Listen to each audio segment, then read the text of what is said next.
മനുഷ്യ മസ്തിഷ്കത്തിൽ ആദ്യ ചിപ്പ് സ്ഥാപിച്ച് ഇലോൺ മസ്ക്. മനസ്സിൽ കാണുന്നത് മാനത്ത് കാണുക, ഞാൻ മനസ്സിൽ വിചാരിച്ചാൽ മതി അത് നടക്കും എന്ന് പറയുന്നതൊക്കെ നമ്മൾ കേട്ടിട്ടില്ലേ? ചില കുഴിമടിയന്മാരും കുഴിമടിച്ചുകളുമൊക്കെ ഇരിക്കുന്നിടത്ത് നിന്ന് എഴുന്നേറ്റ് ഭക്ഷണം കഴിക്കാനുള്ള മടി കൊണ്ട് വിചാരിച്ചാൽ ഫുഡ് മുന്നിൽ വന്നാൽ നല്ലതായിരുന്നു എന്ന് പറയുന്നത് നമ്മൾ കേൾക്കാറുണ്ട്. ഇതെല്ലാം പറയുന്നത് നമുക്ക് കാണാനോ തൊടാനോ ആവില്ലെങ്കിലും നമ്മുടെ പരമപ്രധാനമായ ഭാഗമായ മനസ്സുകൊണ്ട് പുറമേ നിന്നുള്ള കാര്യങ്ങൾ നിയന്ത്രിക്കുന്നതിനെ കുറിച്ചാണ്. മനസ്സിൽ ഒരു സ്ഥലം വിചാരിച്ചാൽ അവിടെ എത്തിക്കുന്ന കാറ്, മനസ്സിൽ വിചാരിക്കുമ്പോൾ വിചാരിക്കുന്നയാളിനെ കോൾ ചെയ്യുന്ന ഫോൺ, ഒരു മെയിൽ അയക്കണമെന്ന് വിചാരിക്കുമ്പോഴേക്കും മെയിൽ പോകുന്ന സംവിധാനം, ഇങ്ങനെയൊക്കെ ഉണ്ടായിരുന്നെങ്കിൽ നന്നായിരുന്നേനെ അല്ലേ? തലച്ചോറിലെ ചിന്ത കൊണ്ട് കമ്പ്യൂട്ടറിനെ പ്രവർത്തിപ്പിക്കാനുള്ള ഒരു ടെക്നിക്കുമായി എത്തിയത് സാക്ഷാൽ ഇലോൺ മസ്ക് ആണ്.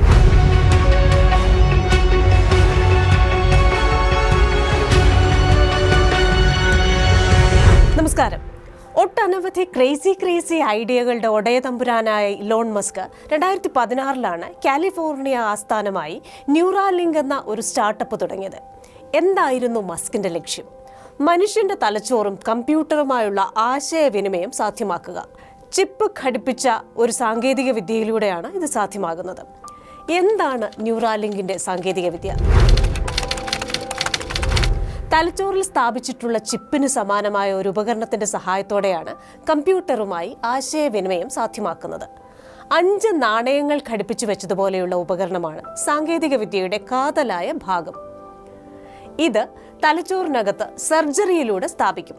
റോബോട്ടാണ് ഈ സർജറി ചെയ്യുന്നതെന്ന് മസ്ക് പറയുന്നു. കമ്പനി ബ്രെയിൻ കമ്പ്യൂട്ടർ ഇന്റർഫേസ് അഥവാ BCI എന്ന ഉപകരണം വികസിപ്പിച്ചെടുത്തിട്ടുണ്ട്.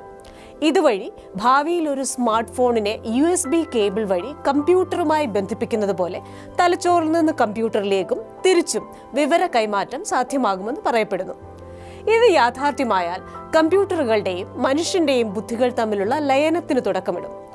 മുടിനാരിനേക്കാൾ കനം കുറഞ്ഞ നേർത്ത ഇലക്ട്രോഡ് നാരുകൾ ഉപയോഗിച്ചാണ് മനുഷ്യന്റെ തലച്ചോറിനെ കമ്പ്യൂട്ടർ ചിപ്പുമായി ബന്ധിപ്പിക്കുന്നത്. ഏറെ നാൾ ഈട് നിൽക്കുമെന്ന് ന്യൂറാലിങ്ക് അവകാശപ്പെടുന്ന ഈ നാരുകളും അതിന്റെ പ്രവർത്തനം എങ്ങനെയായിരിക്കുമെന്ന് മസ്കും സംഘവും നേരത്തെ പരിചയപ്പെടുത്തിയിരുന്നു. എന്തിനാണ് ഇത്ര കഷ്ടപ്പെട്ട് തലച്ചോറിൽ ഇങ്ങനെ ഒരു ചിപ്പ് പിടിപ്പിക്കണമെന്ന ആശയം മസ്കിന്റെ തലയിൽ ഉദിച്ചത്? പാർക്കിൻസൺസും അൽസൈമേഴ്സും കഴുത്തിലെ ക്ഷതം അഥവാ അമിയോട്രോഫിക് ലാറ്ററൽ സ്ക്ലീറോസിസ് കാരണമുള്ള പക്ഷാഘാതവും അടക്കം ഞരമ്പ് സംബന്ധമായ രോഗങ്ങൾക്ക് പ്രതിവിധി കണ്ടെത്തുക എന്നതാണ് ന്യൂറാലിങ്കിന്റെ പ്രധാന ലക്ഷ്യങ്ങളിലൊന്ന്. മസ്ക് എക്സിൽ കുറിച്ചതെന്ത്? ചിന്തിക്കുമ്പോൾ തന്നെ ഫോണോ കമ്പ്യൂട്ടറോ അത് നിയന്ത്രിക്കുന്ന മറ്റു ഉപകരണങ്ങളോ ഒരാൾക്ക് പ്രവർത്തിപ്പിക്കാനാകുമെന്നാണ് മസ്ക് എക്സിൽ കുറിച്ചത്. അംഗഭംഗം വന്നവരായിരിക്കും തുടക്കത്തിൽ ന്യൂറാലിങ്കിന്റെ ഗുണഭോക്താക്കൾ. സ്റ്റീഫൻ ഹോക്കിങ്ങിന് ഫാസ്റ്റസ്റ്റ് ടൈപ്പിസ്റ്റിനേക്കാൾ വേഗത്തിൽ ആശയവിനിമയം നടത്താൻ സാധിക്കുന്നത് ഗംഭീരമല്ലേ? ഇതാണ് മസ്ക് എക്സിലൂടെ നമ്മളോടൊക്കെ ചോദിച്ചത്. എന്താണ് ന്യൂറാലിങ്കിന്റെ ആദ്യ ഉൽപ്പന്നത്തിന്റെ പേര്? ടെലിപ്പതി എന്ന ഏറെ യോജിക്കുന്ന ഒരു പേരാണ് ന്യൂറാലിങ്കിന്റെ ആദ്യ ഉൽപ്പന്നത്തിന് മസ്ക് നൽകിയിരിക്കുന്നത്. ഇപ്പോൾ എങ്ങനെയാണ് ന്യൂറാലിങ്ക് വാർത്തയായത്?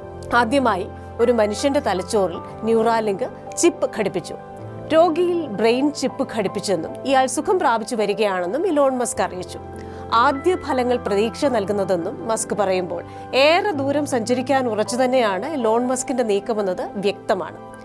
മനുഷ്യരുടെ തലച്ചോറിലുണ്ടാകുന്ന ചിന്തകളെ സിഗ്നൽ ഉപയോഗിച്ച് കോപ്പി ചെയ്ത് ഇത് ബ്ലൂടൂത്ത് പോലൊരു മാധ്യമം വഴി കമ്പ്യൂട്ടറിലേക്ക് എത്തിക്കുന്ന ജോലിയായിരിക്കും ചിപ്പ് ചെയ്യുക.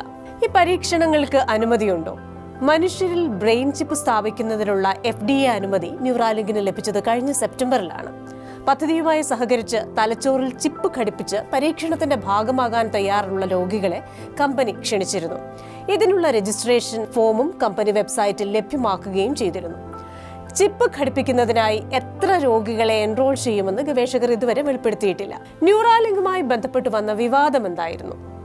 ബ്രെയിൻ ചിപ്പ് പരീക്ഷണം കുരങ്ങന്മാരിൽ നടത്തിയതാണ് വിവാദമായത്.